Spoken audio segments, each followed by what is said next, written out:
All right. That's like the old saying, there are three types of accountants. Those who can count and those who can't.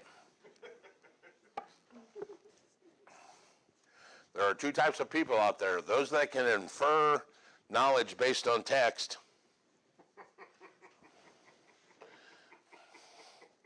All right, dealing with Respa. You got an audience full of Yeah, that would be. Respa deals with, first of the, we're going to talk about it on page 263. Respa applies to first lien residential mortgage loans made to finance the purchase of a 1 to 4 family home, co-op, condo, or investment, or owner-occupied, as well as any subordinate liens for home equity when a purchase is financed by a federally backed mortgage. Very important you understand that, because there are certain things Respa doesn't cover. Business loans, farm loans, ag loans, vacant lots, transactions financed solely by purchase money mortgage. Now you know what a purchase money mortgage is. All right? So Respa does not apply to those. Large tracts of land, anything more than 25 acres. Basically, all of those are what they would call specialty loans. And if you're buying that, the belief is that you are well-versed or educated enough to know that you're not getting cheated. And it's not a primary residence for you. So if you are dumb enough to get cheated on your business commercial loan, you are not going to necessarily be out of a place to live. So the Respa only deals with your primary residence, is an easy way to look at it, because they don't want to cheat somebody and make them homeless. Respa prohibits there's a bunch of activities, 3 that we need to talk about. They're called sections. Respa prohibits Section 8, which the real estate agents have to deal with, which says that you are not allowed to give kickbacks for referrals. So a mortgage broker cannot pay you a referral fee if you bring your client to the mortgage broker. You can't say, hey, I know a guy that needs a mortgage, I'll give him your name and you give me a referral fee. It's a violation of Respa. What is if it's a gift? You know, remember Shakespeare? A rose by any other name is still a rose. And the judge has already ruled that you can call it fee splitting, finder fee, kickback, professional services fee, gift, doesn't matter. The fact is, and here's the belief. Huh? What am I doing?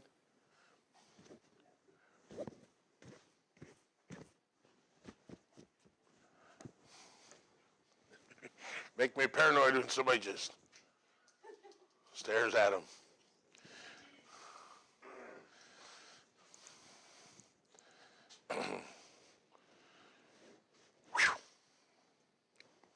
Kickbacks. You can't give kickbacks. The theory is the consumer would end up paying that without really knowing it, because the person that gave the kickback would up their fee. That's the concern. Now, in real estate, we are the only profession in real estate that actually can give a kickback to each other. One agent can charge a referral fee to the other agent. We are the only profession that can do that inside of our lines. Nobody can do it across the line. Title can't give it to lender, lender can't give it to real estate can't give it to the lender, none of that.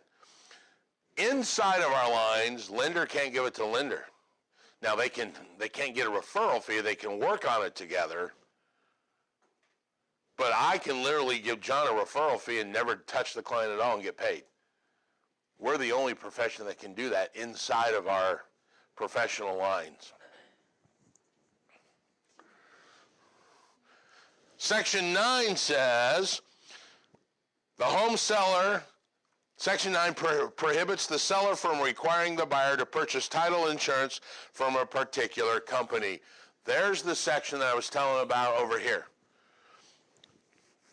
The first version where the seller gets the title work when the day they list it, the purchase agreement comes in from the buyer, and under Section 9 of Respa, it says the seller cannot make the buyer use the title work that he's already pulled. So the buyer can literally go, we want to use security title. I know that you've pulled it at Chicago. We don't care. We don't trust that you may not know someone there, and they're either helping you lie or covering it up or charging me a cost. You can't pull the company that makes me pay the fee for I should get to pick my own company since I'm the one paying my side. Section 10 prohibits the bank from taking a large amount of money to initiate your escrow accounts. Remember PITI payment? PITI means you're paying taxes and insurance, so there are two escrow accounts. They have to get started somehow. You cannot open a bank account with $0. So they get started by taking some of your money at the closing table. And there's a formula for that we're not going to go into. But it's roughly a third of the year or a fourth of the year. 2 months, 3 months, 4 months.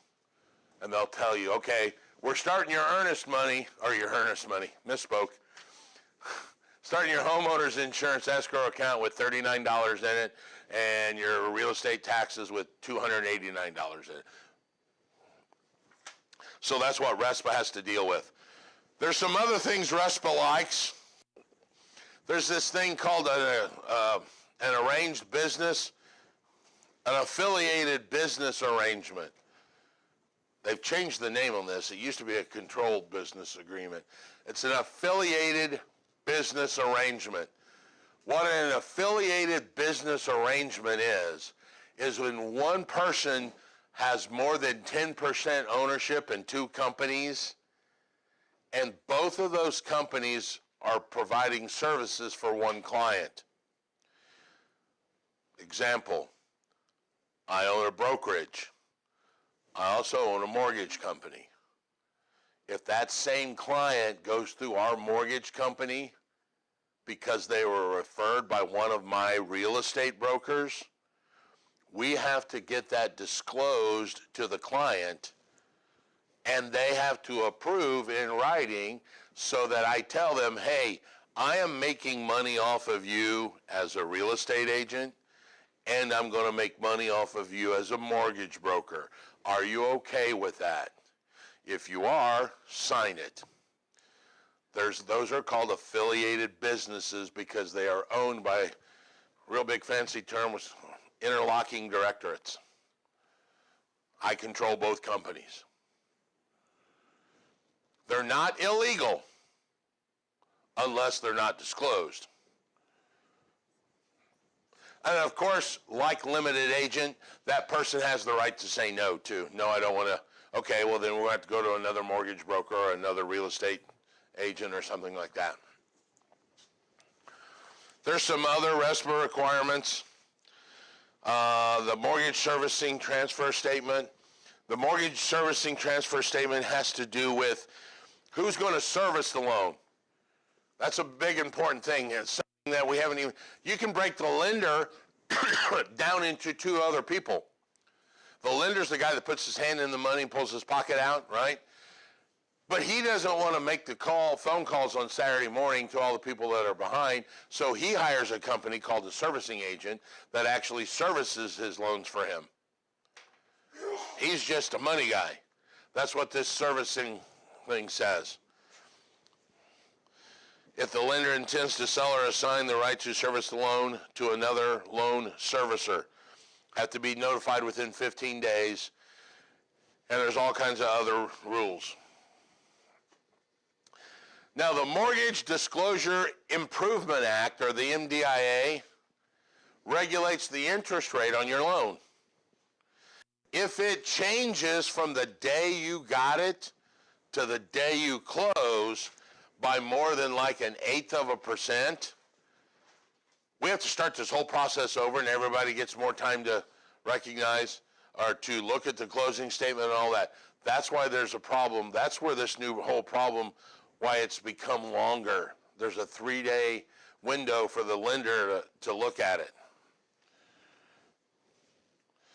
So as a mortgage broker, when we lock somebody's loan at, say, 4% for 30 days, and all of a sudden we have a trouble with you real estate agents slowing it down, at day 40, that loan is now gone.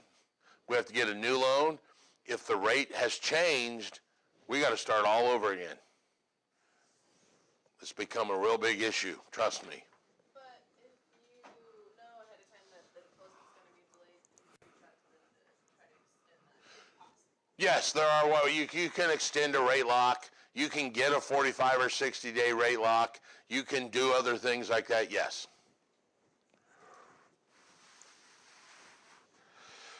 Two of the big documents we're going to talk about. The new one now is the loan estimate form there on page 265. The loan estimate form replaces the old truth in lending and the GFE, the good faith estimate. The big thing you need to know about the loan estimate form, it must be given to the client within 3 business days after application. This is a federal law. All right, let's go back and start with the premise. Everybody understands that on a $100,000 house, I'm actually going to end up paying more than $100,000 to buy it because there are fees involved, all right? Good.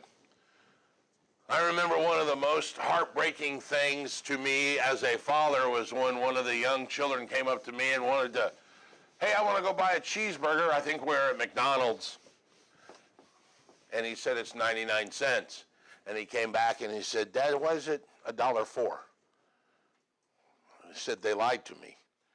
I said, well, they didn't really lie. You got taxes and the government, so you got to add it on. He's like, well, then why don't they just say $1.04? I said, you ought to be the CEO. So when you buy a $100,000 house, you're going to spend money. This is the money you're going to spend. This is the estimate of the money you're going to spend. When you go into a lender and you say, hey, lender dude, I want to buy a house that's $100,000. What do I need? And he's going to go, okay, here's what it's going to do. And he's going to do this math on this form that's going to show you that to buy your house for $100 grand, you're going to need to bring $105,000. That $5,000 came from the loan estimate. All right? That loan estimate has 3 different types of numbers on it. We're on page 265. They are not on the slides if you're looking at home, so make sure you go back and look at this on 265. This $5,000 that I'm using, this mythical $5,000, could be anything. Could be 8 grand, could be 27 grand, depends on the size of the loan, all of that. But it's comprised of 3 types of numbers. The first number is what they call zero tolerance numbers. Whatever the lender says he's going to charge you, when you get to the closing table in 45 days from now, it cannot be anything other than that number. There is zero tolerance in whatever he tells you. These are like the loan origination fees. If they tell you it's 2 points, when you get to the closing table, it'll be 2 points. Cannot be anything else. These are numbers that the lender can control, and they are his numbers. That's why there's zero tolerance. He knows exactly what our company is charging. We're going to do 1 discount point and 1 loan origination point. The second set of numbers are what they call a 10% tolerance number. These are numbers that he's very familiar with, but he may not control them, like the title company's numbers. Your lender may go, hey, I deal a lot with Chicago Title, and I know that they're going to charge you closing fees $280. Well, it can be 280 plus or minus 10%. All right? Because they're numbers that he's familiar with, but he doesn't really control them. Here's the fun part. The third number has infinite tolerance. These are things he has no idea and no control over. Best example is your homeowner's insurance. You're going to get homeowner's insurance, right? Yes, we are. Okay, we're going to put down $6,000 a year for homeowner's insurance. It may only be $512. He's still within his tolerance. These are numbers that I always refer to as, here it is. Now, I will tell you that because this number now has allowed clients to shop, because now that they give a number, the consumer can go, oh, $5,000? I'm going to walk across the street and talk to that lender and see what he's got. So that allows them to shop. And because of that, lenders now know this. So even though there's infinitive tolerance, they're pretty good at guessing the number, because what they're going to do is they're going to say, Liddy, you're getting homeowner's insurance, right? Who are you getting that from again? Oh, Flo? They'll call Flo and go, hey, ballpark, 3-bedroom, 2-bath, 1,500 square foot house, what do you think?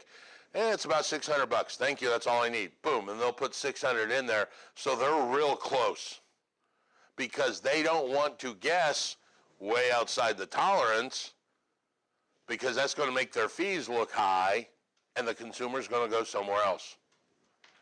All right, so let's change the audio.